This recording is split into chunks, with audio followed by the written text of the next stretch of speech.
امریکہ ایران مذاکرات کیا اب دوبارہ 21 اپریل سے پہلے ہوں گے؟ ظاہر عالمی اخبارات تو یہی کہہ رہے ہیں، لیکن دوسری طرف جو عالمی اخبارات میں بنجمن نیتن یاہو صاحب کا یہ بیان چھپا ہے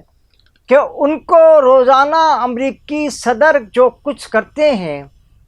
اس کی بریفنگ دی جاتی ہے، اور ان کے پاس یہ اسلام آباد میں ہونے والے تمام مذاکرات کی ان صحافیوں سے بھی زیادہ بریفنگ ہمارے پاس موجود تھی جو وہاں موجود تھے، لوکل یا انٹرنیشنل۔ اور تیسری بات کہ جو امریکہ اسرائیل کے قومی سلامتی کے مشیر ہیں، ان کا یہ کہنا ہے کہ جناب یہ جو جنگ ونگ کی بندی کی جو مذاکرات ہو رہے ہیں نا، اس میں تو کوئی حقیقت ہے نہیں۔ حقیقت تو یہ ہے کہ یہ چاہتے ہیں اسرائیل یہ چاہتا ہے، یا اسرائیل کا یہ منصوبہ بندی ہے کہ گریٹر اسرائیل سے پہلے ہمارے کسی سے کوئی مذاکرات نہیں، اور جب بھی مذاکرات ہوں گے وہ آخر کار ختم ہو جائیں گے۔ تو یہ ساری صورتحال سامنے ہے۔ کیا ان حالات میں ٹرمپ صاحب کا جو بلاکٹ ہے، جو انہوں نے بلاک کر دیا ہے، یعنی ایک تو پہلے ہی آزمائے ہرمز بند تھی، اس کا گیٹ بند تھا، پھر آدھا کھلا، تو اب آپ نے جا کر کے اس میں ایک بڑا سا تالا لگا دیا اس گیٹ میں، اور اس کی چابی سمندر میں پھینک دی۔ یہ کیا صورتحال ہے؟ اس پر میں آپ سے تفصیل سے بات کروں گا، اور اس گزارش کے ساتھ کہ آپ میرے چینل کو سبسکرائب بھی کر لیں اور لائک بھی کر لیں، اور آخر میں آپ کو یہ بتانے والا ہوں کہ آخر یہ مذاکرات کب شروع ہوں۔ اس کے ساتھ ہی قاضی جاوید آپ کا پروگرام کا آغاز اس طرح کرتے ہیں۔ آئیے سب سے پہلے یہ لیتے ہیں کہ یہ جو نیتن یاہو صاحب نے کہا ہے کہ جو ہمیں اسلام آباد کے مذاکرات کی جو بریفنگ تھی وہ وہاں موجود صحافیوں، ملکی اور غیر ملکی صحافیوں، اور اس کمرے سے باہر کے لوگوں سے بھی زیادہ معلوم تھا۔ تو یہ ایک راز ذرا سا کھولتے ہیں کہ بھائی یہ آپ کو بالکل معلوم ہوگا کہ جیرڈ کرشنر جو ہیں وہ نیتن یاہو کے ان کے ساتھ، ان کے گھر کے ساتھ فیملی ٹرمز ہیں، یعنی وہ ان کی فیملی، بلکہ ان کا کہنا یہ ہے جیرڈ کرشنر کا کہ ایک دفعہ میرے گھر یہ آئے تو میرے بستر پہ یہ سو گئے اور مجھے جا کے بیسمنٹ میں سونا پڑا۔ تو ایک طویل ان سے وہ ہے۔ تو آخر وہ جیرڈ کرشنر جو اس وقت نہ کسی اسٹیٹ کے کوئی ذمہ دار ہیں، نہ ہی وہ کہیں کے سیکٹری ہیں، نہ ہی وہ کہیں کے مشیر ہیں، یعنی جو سیکٹری اسٹیٹ کہلاتے ہیں یا سیکٹری دیگر سیکٹریز ہیں، نہ وہ کچھ ہیں، اور اسی طرح سے اسٹے وتھ کوف بھی نہ کسی کو اب جواب دیں نہ بعد میں جواب دیں، اس لیے کہ اسٹے وتھ کوف اور جیرڈ کرشنر جو ہیں وہ ان کا تو کوئی عہدہ نہیں ہے، لیکن ان کے تھرو اگر اسرائیل کو ساری اطلاعات مل رہی ہیں تو ان مذاکرات کا، امریکہ اور ایران مذاکرات کا اگر مزید 10 راؤنڈ بھی اور ہو جائے تو ان کے اسرائیل کا تو بالکل اوپن پالیسی ہے، اور اس پہ کسی کو کوئی شک نہیں ہونا چاہیے کہ وہ پالیسی یہی ہے کہ جناب اس جنگ جتنی جاری رہے گی اتنی جلد گریٹر اسرائیل کی تعمیر ممکن ہو سکے گی۔ تو یہ ساری، اور اس کے میں نے بتایا آپ کو کہ ان کے جو قومی سلامتی کے مشیر ہیں انہوں نے بڑی تفصیل سے کہا ہے کہ جناب یہ ساری چیزیں ہمارے لیے بیکار ہیں، یعنی مذاکرات تو وہ کسی طور پہ بھی نہیں کرنا چاہتے، اور یہ معلوم نہیں کہ یہ امریکہ ان کے بغل بچہ ہیں اسرائیل کے، یا اسرائیل امریکہ کے بغل بچہ ہیں۔ تو اس پوری صورتحال میں ایک عجیب سی کیفیت بن جائے گی، اور ان مذاکرات کو اگر اسرائیل کی رضامندی سے ہی کرنا ہے تو پھر یہ کیسے ممکن ہو سکے گا؟ ہمیں بھی بتا دیں کہ یہ ساری صورتحال جو ہے یہ کیسے ممکن ہوگی کہ اپنے درست راستے پہ یا اپنے سیدھے راستے پہ چل سکے؟ کیونکہ امریکہ میں تو اب آپ کو پتہ ہے کہ ایک اور بھی کھیل شروع ہو گیا کہ انہوں نے پوپ لوئی کو جو ہے نا محترم جناب پوپ لوئی صاحب جو ہیں، جو کیتھولک فرقے کے ایک بہت بڑے معلم کہلاتے ہیں، معزز شخصیت کہلاتے ہیں، ان کو بھی یہ کہنا شروع کر دیا کہ تمہارا تو انتخاب ہم نے کرایا تھا اور میں ایک منتخب صدر ہوں۔ تو بھائی اگر آپ صدر ڈونلڈ ٹرمپ صاحب آپ منتخب ہیں تو محترم لوئی صاحب جو ہیں وہ پوپ صاحب جو ہیں وہ بھی منتخب ہیں۔ اب یہ الگ بات ہے کہ آپ کے انتخاب کا الیکٹوریل ووٹ ہوتا ہے جس کی نہ آج تک کوئی پہچان ہے کہ اس میں کس نے ووٹ ڈالا ہے اور کس نے نہیں ڈالا، اور ان کے پاس ایک پوری کیبنٹ ہے، ایک پوری سینٹ ہے اور پورا ایک کابینہ بنی ہوئی ہے جو ویٹیکن سٹی میں موجود ہوتی ہے، اور وہاں سے یہ فیصلہ کیا جاتا ہے کہ اب نئے پوپ جو ہیں وہ کون بنیں گے۔ جیسے پوپ جان پال اول دوئم بنے تھے، اس طرح سے ایک طویل اس میں ڈسکشن ہوتی ہے، کئی دن تک مذاکرات چلتے ہیں۔ تو اس میں یہ کہنا کہ میں نے بنایا تھا تو اب یہ تو عجیب سی بات ہو سکتی ہے، اس لیے کہ جو سابق پوپ کا انتقال کے فوراً بعد جو ہے ان کے میٹنگ ہوئی تھی اور میٹنگ میں ہی ان کو منتخب کیا تھا جناب پوپ لوئی صاحب کو۔ تو یہ ساری جو صورتحال اس وقت چل رہی ہے، اس کے علاوہ وہ ٹرمپ صاحب نے اپنے آپ کو مسیحا بھی بنا دیا اور اس کی شعائیں ہاتھ سے نکل رہی ہیں۔ تو یہ ساری صورتحال جو ہے یہ بتا رہی ہے کہ ٹرمپ جو ہے وہ اس وقت ملٹی ڈائمنشنل شاٹس کو کھیلنے کی کوشش کر رہے ہیں، اور جس کی وجہ سے یہ سارے معاملات اس وقت دنیا کے عجیب اور غریب اور جنگ کی طرف بڑھتے چلے جا رہے ہیں۔ اب آئیے معلوم یہ کرتے ہیں کہ یہ چین نے کیا صورتحال پیدا کی، چین نے کیا کہا امریکہ سے، اور چین جو ہے وہ اب چاہتا کیا ہے خطے میں۔ تو میں آپ کو یہ بتا دوں کہ یہ چین نے کل جو ان کی گفتگو سامنے آئی ہے، جب متحدہ عرب امارات کے ولی عہد بھی وہاں تھے اور انہوں نے جا کر کے ان سے بات چیت بھی کی کہ یہ جو بلاکٹ، سب سے پہلی بات ہے چین نے کہا کہ یہ بلاکٹ جو کر رہا ہے امریکہ، یہ ہمیں کسی صورت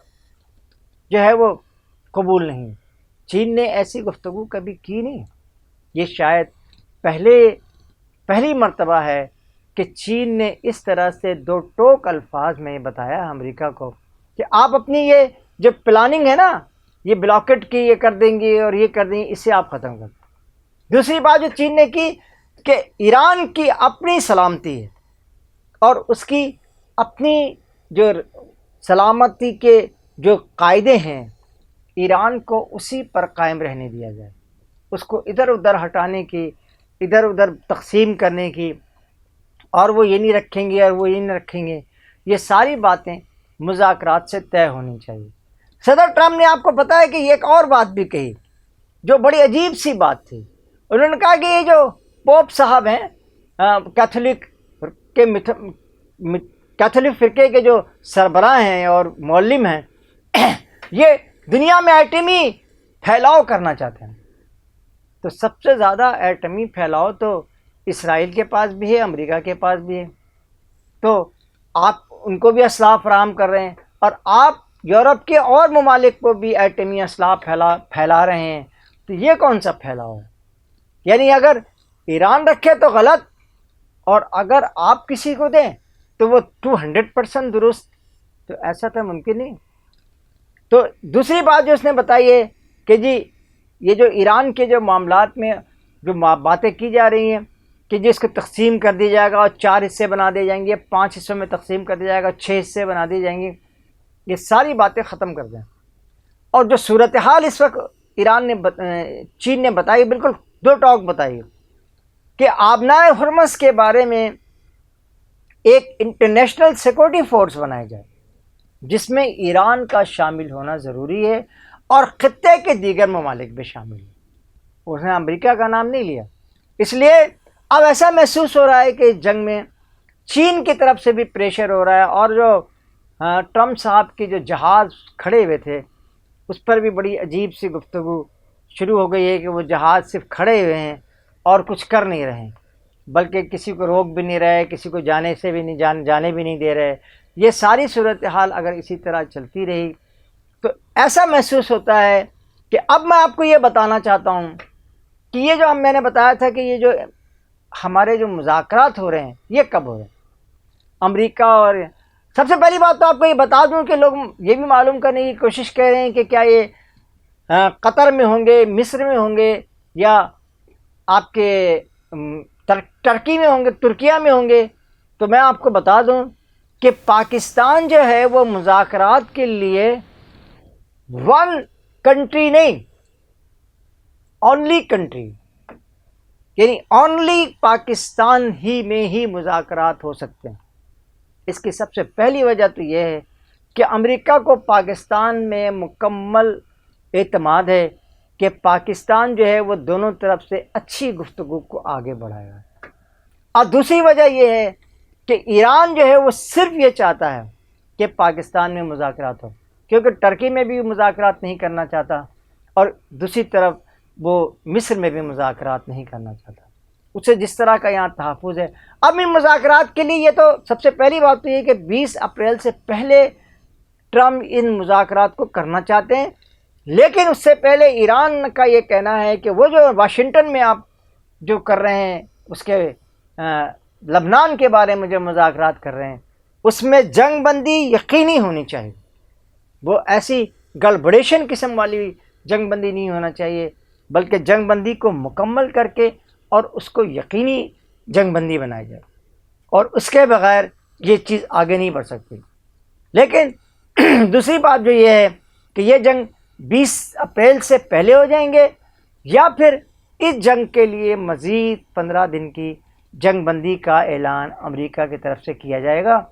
لیکن یہ تو 22 سے شروع ہوگی نا. اگر اس 21 سے پہلے کوئی مذاکرات ہونے کے چانسز ہو سکتے ہیں تو اس سے بہت کم ہے، اس لیے کہ اس وقت وزیر اعظم بھی اور نائب وزیر اعظم بھی محترم اسحاق ڈار اور شہباز شریف جو وزیر اعظم ہیں وہ بھی، اور فیلڈ مارشل صاحب جو ہیں ہمارے وہ بھی اس وقت ملک سے باہر ہیں اور ملک سے باہر جا کر کے وہ یہی ڈپلومیسی کر رہے ہیں، جنگ بندی کی ڈپلومیسی کر رہے ہیں. قطر نے بھی ان کو بلایا ہے، سعودی عرب نے بھی بلایا ہے، اس کے بعد ٹرکی کا بھی دورہ کریں گے اور مصر کے وزیر خارجہ سے بھی ملیں گے. یہ ساری صورتحال یقینی طور پہ 21 تاریخ سے پہلے ممکن نہیں ہے. اس لیے بہت اچھا امکان یہی ہے، بہت زیادہ سے زیادہ امکان یہی ہے کہ انشاءاللہ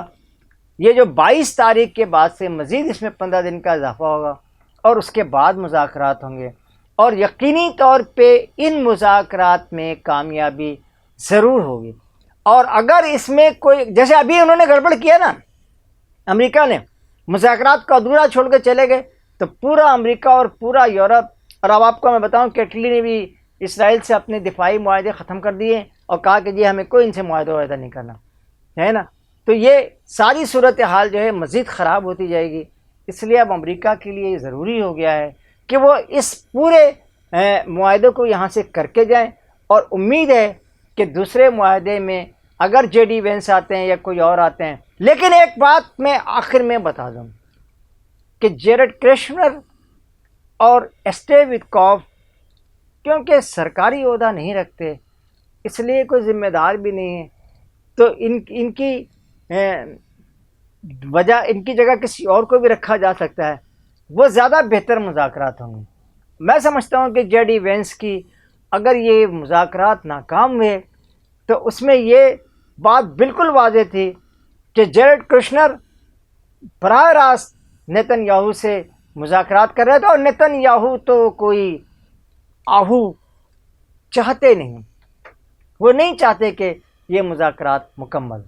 اس کے ساتھ ہی قاضی جاوید آپ سے اجازت چاہتا ہے. مجھے یقین ہے کہ امن کی فاختہ ایک مرتبہ پھر اڑے گی. اللہ حافظ. السلام علیکم.